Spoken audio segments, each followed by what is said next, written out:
అసలు కృతజ్ఞత ఎక్కడ నుండి స్టార్ట్ అవ్వాలి? కన్నవారి దగ్గర నుంచి స్టార్ట్ అవ్వాలి. అమ్మా నాన్న కన్నారా ఏమండి?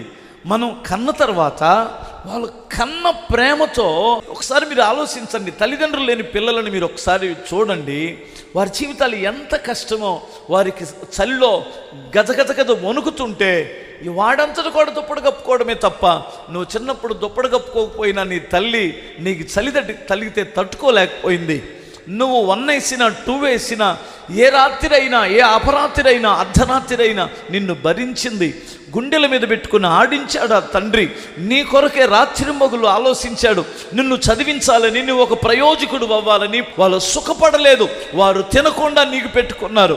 వారు ఏనాడు ఏ సుఖాన్ని నోసుకోకుండా పెంచుకున్న తల్లిదండ్రులు ఉన్నారు. కానీ పెద్ద అయిన తర్వాత అదే పిల్లలు వారు ఎవరో అమ్మా నానా అని పిలవని కూతుర్లు ఉన్నారండి. వీళ్ళు చర్చికి వచ్చినా వేస్టేనండి.